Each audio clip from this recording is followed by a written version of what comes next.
Jumpa lagi di channel kita semua, jangan lupa like, komen, share, dan subscribe. Selamat membaca dan mendengarkan. Sang Penguasa Elemental. Bab 16-20. Bab 16. Yang tidak ia ketahui, saat itu Alex tidaklah tewas tapi Alex berhasil dibawa kabur oleh Lilian dan Tristan. Planet Orion 50.000 tahun yang lalu.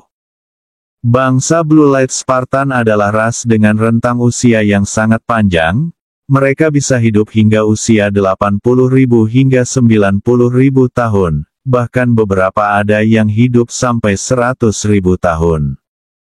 Di antaranya adalah kakek dari Alex, Lord Goldie Roger, ayah dari Maxim Roger.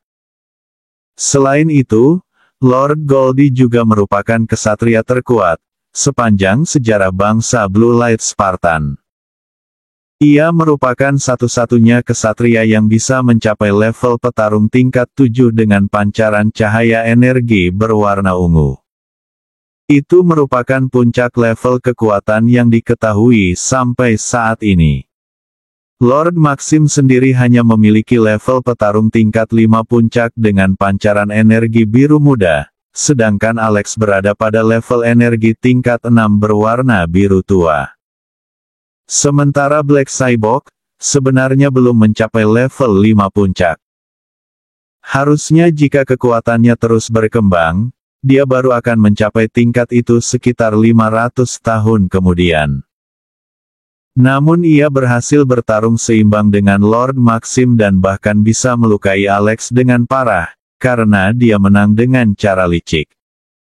Ia menggunakan kelemahan bangsa Blue Light Spartan sebagai senjata. Bangsa Blue Light Spartan, yang belum mencapai tingkat 7, punya sebuah kelemahan. Yaitu, sebuah batu hitam bernama Dark Soul Metal Stone. Batu itu dapat menyerap cahaya energi yang terpancar dari bangsa Blue Light Spartan, dan mengurangi setengah kekuatan mereka. Bagi para bangsa luar planet Orion, batu itu sering disebut batu keadilan.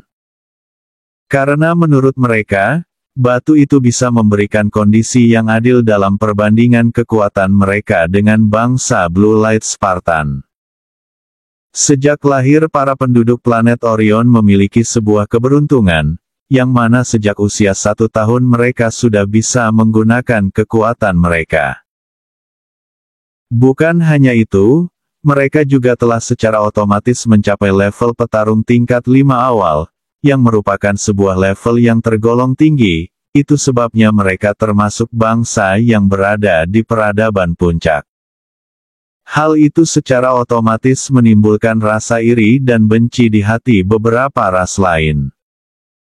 Dulu, semuanya sangat stabil, keadaan sangat damai, karena Lord Goldie Roger yang telah mencapai level petarung tingkat 7 tidak terpengaruh dengan kemampuan Dark Soul Metal Stone. Justru dialah yang pertama menemukan keanehan pada batu hitam itu. Karena mempertimbangkan keselamatan anak keturunannya kelak, ia menyampaikan hal itu kepada 3 sahabatnya, Lord Megatom, Lord Onimpim, dan Lord Edward. Untuk menjaga keturunannya kelak jika dia sudah tiada, ia juga meminta mereka untuk merahasiakan tentang masalah batu hitam itu. Sayangnya selain mereka berempat ada seorang lagi yang mengetahui hal itu.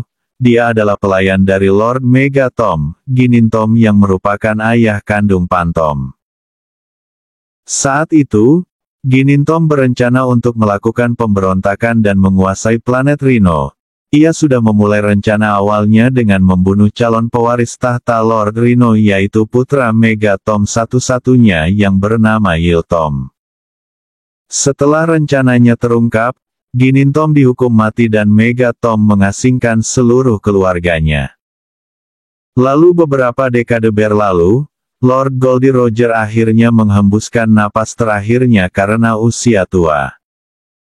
Kepemimpinan Orion diserahkan kepada Maxim, begitu pula dengan Lord Onimpim dan Lord Edward yang menyerahkan kekuasaan mereka pada putra mereka masing-masing, Pinpim dan Xavier. Bab 17. Persahabatan para pendahulu mereka masih berlanjut hingga sekarang. Tak lama kemudian terdengar kabar jika seorang pemuda ras manusia badak dari planet Rhino, telah membantai semua bangsa manusia badak. Termasuk Lord Megatom, yang sudah berusia senja saat itu akhirnya ikut mati di tangan pemuda itu.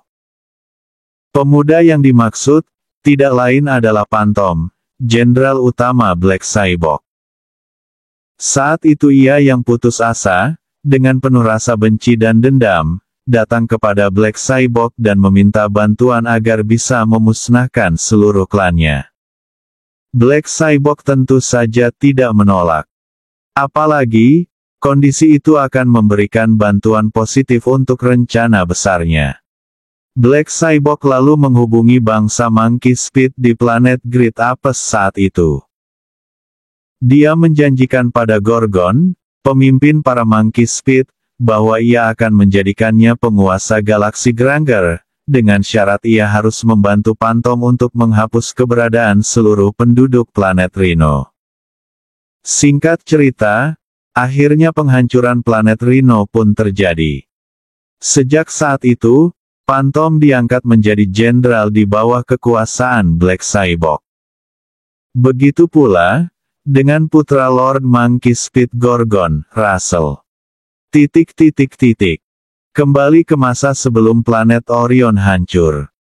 Alex yang sudah sedikit pulih, keluar dari tempat perawatan, ia lalu memanggil Lilian dan Tristan, dua pelayan setianya yang telah menemani dan merawatnya sejak kecil. Ia juga meminta mereka, membawa serta cincin perak, yang ia minta untuk dibuatkan sebelumnya. Di sampingnya Evelyn sedang menangis ketakutan, ia berkata, "Kakak, lalu di mana ayah? Kenapa dia tidak kembali bersama kakak?" Tanya Evelyn, sambil menangis sedih. Dia melihat kondisi kakaknya yang terluka parah, jadi sedikit tidak dia bisa menebak apa yang terjadi. "Tenanglah Eve, ayah baik-baik saja, dia akan segera kembali," kata Alex berbohong. Ia sendiri tahu, ayah mereka telah tewas terbunuh di planet Cyborg, namun ia tak ingin adik kecilnya bersedih tentang itu. Meski usia Evelyn saat ini sudah 100 tahun, namun bagi bangsa Blue Light Spartan, itu masih sama dengan usia anak-anak. Jika di bumi, mungkin bisa dikatakan usia Evelyn baru sekitar 16 tahun. Evelyn adalah gadis yang sangat manis dan penurut.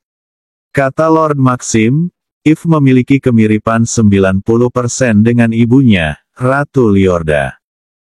Dalam segala aspek, Eve juga memiliki garis keturunan paling murni, dari bangsa Blue Light Spartan. Menurut Maxim, Eve bisa jadi akan mampu, melampaui pencapaian kakeknya, dalam menaikkan level kemampuan bertarungnya, suatu hari nanti. Beberapa saat kemudian, Lilian dan Tristan tiba, mereka masuk dan melihat Alex yang terluka, sedang duduk bersandar di sebuah kursi, dan Evelyn yang menangis di sampingnya. Melihat mereka, Alex berkata, "Lilian, Tristan, kalian bawa Eve pergi dengan Megatrix, pergi sejauh mungkin dengan fitur teleportasi. Jangan pernah berbalik apapun yang terjadi. Aku sudah memberikan izin akses Megatrix kepada kalian berdua. Mana cincin yang ku minta?" Alex mengakhiri perintahnya dengan meminta sebuah cincin. Tuan muda, lalu bagaimana dengan Anda?"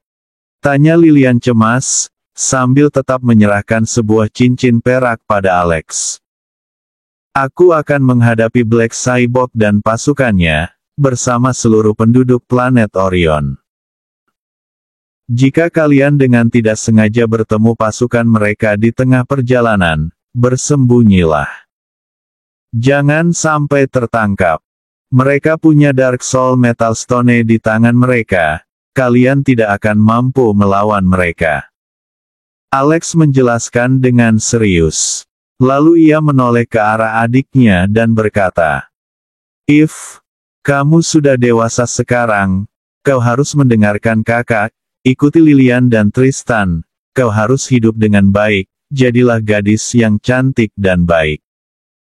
Suatu hari nanti, kau pasti akan bertemu pria hebat yang bisa menjaga, melindungi, dan memberimu kebahagiaan. Maafkan kakak yang masih terlalu lemah untuk melindungimu," kata Alex sedih. Evelyn menangis makin kencang, ia memegang lengan Alex dan berkata, "Tidak kak, aku ingin tetap bersama kakak, aku tidak akan pergi kemanapun tanpa kakak." Ketika itu banyak suara bising terdengar di sekitar, Alex melepaskan pegangan Evelyn dari lengannya, lalu berkata pada Lilian dan Tristan, "Segeralah pergi dari sini. Jika kalian berhasil pergi dengan selamat, carilah planet yang aman dan bukan merupakan bawahan Black Cyborg. Lalu teteskan darah Evelyn pada cincin ini, dan saat itu Eve adalah Ratu Orion yang baru." Bab 18. "Baik Tuan Muda," jawab Lilian dan Tristan serempak. Saat ini, di Savannah International School, pelajaran telah selesai. Jam sudah menunjukkan pukul 4 sore. Seorang gadis cantik dengan kuncir kuda sedang berdiri di ruang guru. Di depannya duduk seorang guru cantik berkacamata. Ibu guru itu adalah Catherine Wilson, wali kelas 11A. Kelas Axel, Vania, Olivia dan yang lainnya. Gadis yang berdiri di depannya adalah Olivia. Catherine bertanya pada Olivia, "Nona Hansen, kemana kamu kemarin? Kenapa kamu tidak hadir di kelas saat pelajaran terakhir?" Tanya Catherine dengan tegas sambil menatap tajam ke arah Olivia. Meskipun masih muda dan sangat cantik, ketegasan Catherine adalah hal yang sudah menjadi rahasia umum. Tidak ada seorang siswa pun yang berani berurusan dengan Catherine, bahkan semua guru di sekolah itu pun sangat menghormati dan segan padanya. Sebagai lulusan luar negeri, Catherine sangat berdedikasi pada pendidikan, dan dia sangat tidak suka dengan murid yang melanggar aturan sekolah. Olivia yang saat ini sedang diinterogasi sangat ketakutan hingga tubuhnya bergetar. Ibu Catherine, saya saat itu buru-buru menjenguk Ibu Axel, Bu. Jawab Olivia jujur. Memang, kemarin siang saat waktu baru menunjukkan pukul 2 siang, ia mengendap-endap keluar dari sekolah. Setelah mengganti pakaian di toilet sekolah, dia mengganti seragamnya dengan pakaian biasa. Lalu dia menggantungnya di pagar samping dan kabur lewat pintu samping yang kebetulan sedang tidak dijaga oleh security sekolah. Ia menghentikan sebuah taksi dan bergegas menuju rumah sakit. Saat itu Catherine lah yang menelepon ayahnya dan mengatakan ketidakhadirannya di sekolah. "Kali ini aku maafkan, karena mengingat ibumu dan ibuku adalah sahabat baik. Juga karena ibumu pernah menitipkanmu secara pribadi padaku, maka kali ini kamu tidak dihukum, tapi jika lain kali." "Tidak Bu, aku janji tidak akan ada lain kali," jawab Olivia cepat, tanpa menunggu kata-kata Catherine selesai diusapkan. "Bagus, kalau begitu. Sekarang tolong panggilkan Axel kemari," lanjut Catherine. Olivia mengerutkan kening dan berpikir, jangan-jangan Axel akan dimarahi karena kejadian tadi pagi. Memikirkan itu, Olivia langsung berkata, "Ibu tolong jangan hukum Axel, ibunya sedang sakit." Yang terjadi juga bukan salah Axel Bu, Dean, Marcel, dan Mike lah yang mengganggu Axel lebih dulu. Kata Olivia dengan berapi-api membela sahabatnya itu. "Aku tahu, Aku sudah mendengar semuanya dari para siswa yang menyaksikan kejadian itu. Justru karena itu, aku akan menyelamatkannya dari amukan para orang tua dari ketiga murid pencari masalah itu. Jawab Catherine menjelaskan. Mendengar itu, barulah hati Olivia bisa tenang. Ia menghela napas dan berkata, "Baik Bu, segera saya akan panggilkan Axel," kata Olivia sambil segera berbalik dan berlalu pergi. Di ruang kelas 11A, Vania memperhatikan Axel yang merapikan buku-bukunya dan bersiap pulang. Dalam hatinya muncul pertanyaan, bagaimana bisa pria yang selalu bersikap lembut dan penuh kasih sayang padanya, berubah menjadi pria kasar dan begitu mendominasi setelah putus darinya. Bab 19. Tiba-tiba, pintu kelas terbuka dan Olivia masuk lalu menghampiri Axel di tempat duduknya. Ketika mata mereka bertatapan, Olivia kembali teringat kejadian di ruang UKS tadi pagi. Dia lalu membuang muka dan berkata, "Kamu dipanggil Bu Catherine ke ruang guru," katanya cepat sambil hendak segera pergi karena malu. Axel menahan tangannya dan berkata, "Tunggu dulu, kenapa kamu menghindar? Aku minta maaf kalau aku salah, tapi bukankah kita seharusnya masih sahabat?" Merasakan tangannya dipegang Axel, jantung Olivia berdebar kencang. Wajahnya yang tidak menatap ke arah Axel seketika merah padam karena malu.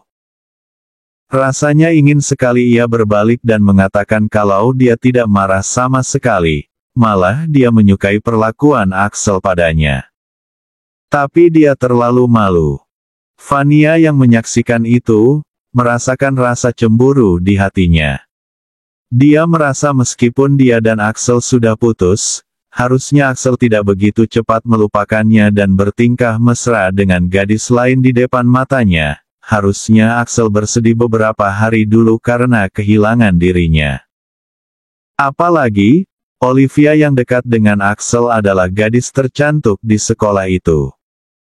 Bahkan, Olivia puluhan kali lebih cantik daripada dirinya. Bukankah orang-orang akan menilai dirinya bodoh karena melepaskan Axel?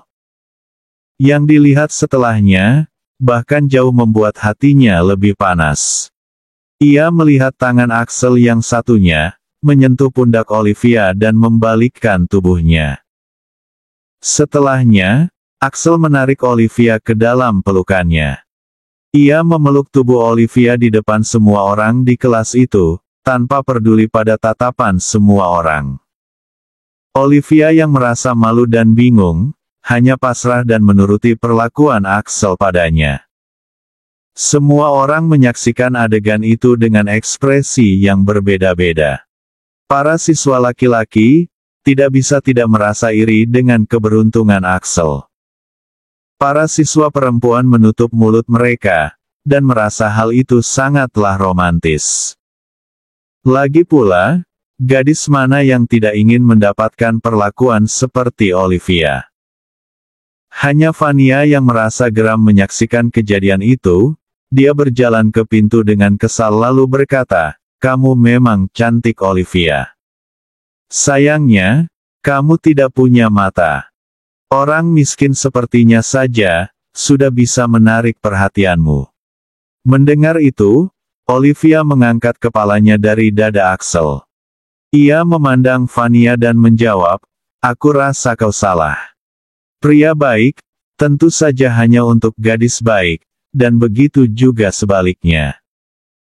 Bela Olivia, sambil menarik tangan Axel dan keluar dari ruangan itu, menyisakan Vania yang diam membeku di tempatnya.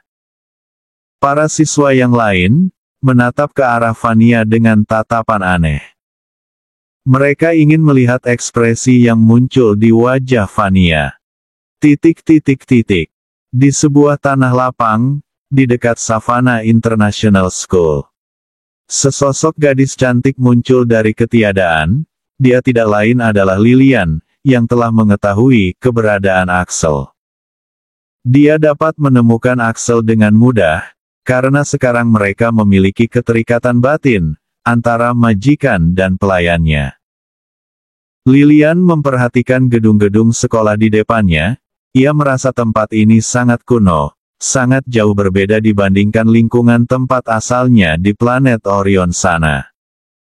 Tapi dia segera kembali sadar dan berpikir, Tuan Axel ada di sini, tapi bagaimana aku akan menemuinya?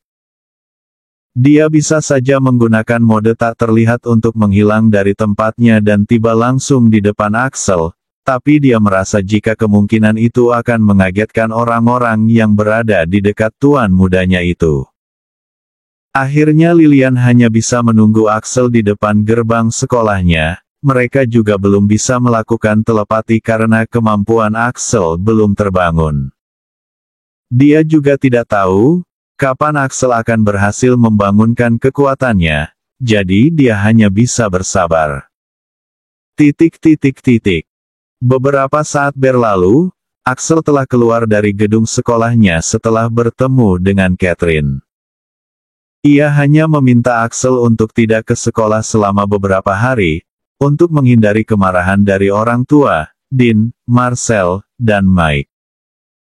Axel sama sekali tidak menolak. Ia tahu jika Ibu Catherine melakukan itu untuk kebaikannya. Selain itu, dia juga jadi punya waktu untuk lebih fokus merawat ibunya. Ia dan Olivia lalu berjalan bersama keluar dari sekolah. Mereka berencana untuk kembali ke rumah sakit bersama-sama. Bab 20. Ketika sampai di gerbang sekolah, tiba-tiba seorang gadis yang tak kalah cantik dari Olivia berlari menghampiri mereka berdua. Gadis itu berdiri tepat di depan Axel, lalu berkata dengan panik, "Tuan muda, ada masalah besar." Olivia mengernyit mendengar panggilan, "Tuan muda." Dia spontan menjawab, "Nona, kau ini siapa? Siapa tuan mudamu itu?" Lilian menjawab, "Tuan Axel adalah tuan mudaku. Kau sendiri siapa?" Tanya Lilian dengan menatap tajam ke arah Olivia. Seakan ia tidak mau orang lain akan mendekati dan melayani tuan mudanya. Dia kemudian meraih tangan kanan Axel dan hendak menariknya. Tiba-tiba Olivia juga menahan tangan kiri Axel, lalu ia berkata, "Aku pacar Axel, kau mau apa?" Tanya Olivia dengan nada yang makin meninggi, seolah ia ingin wanita itu tahu kalau Axel adalah miliknya. Mereka berdua saling memandang dengan tatapan permusuhan. Yang tidak mereka sadari, tatapan semua orang sekarang sedang tertuju pada mereka dengan penasaran. Axel tidak tahu harus berbuat apa, dia juga bingung bagaimana menjelaskan tentang Lilian pada Olivia. Ia juga bingung kenapa tadi Olivia mengaku sebagai pacarnya di depan Lilian. Lilian yang baru saja tiba di bumi sehari yang lalu, bingung dan bertanya, "Tuan muda, pacar itu apa?" Axel hanya bisa tersenyum masam dan berkata, Itu. Belum sempat ia menjawab, sebuah mobil Audi A5 berhenti di dekat mereka. Kaca jendela mobil itu diturunkan, tampak gadis cantik lain mengenakan kacamata, duduk di kursi pengemudi. Ia menatap Axel dan berkata, "Bocah, kamu memang tidak bisa jauh dari masalah, cepat selesaikan urusanmu dan pulang. Kau tidak lihat semua orang sedang menonton kalian seperti orang bodoh." Kata gadis itu dengan tegas namun wajahnya tetap tersenyum. "Baik Bu," jawab Axel menanggapi. "Ini sudah di luar sekolah, panggil aku kakak seperti biasanya. Bersiaplah segera, aku akan menjemputmu dan ibumu ke rumah sakit sore ini. Aku hanya akan pulang untuk mandi dan berganti pakaian," kata Catherine dengan tegas. Lilian dan Olivia seketika tercengang. Pria yang sedang mereka perebutkan dengan sekuat tenaga, direbut begitu saja oleh gadis lain. Semua orang makin tercengang, terutama para pria. Bukan hanya karena Lilian dan Olivia memperebutkan Axel. Tapi Catherine, siapa dia?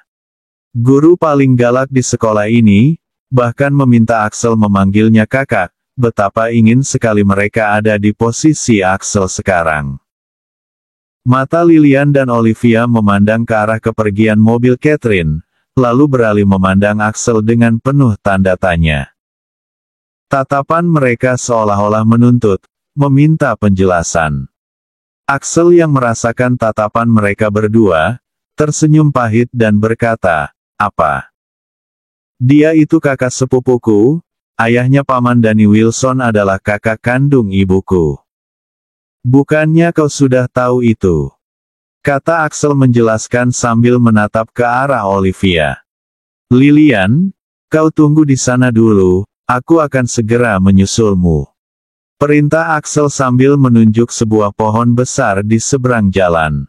"Baik Tuan Muda," jawab Lilian sambil mengangguk patuh, lalu berjalan ke bawah pohon itu.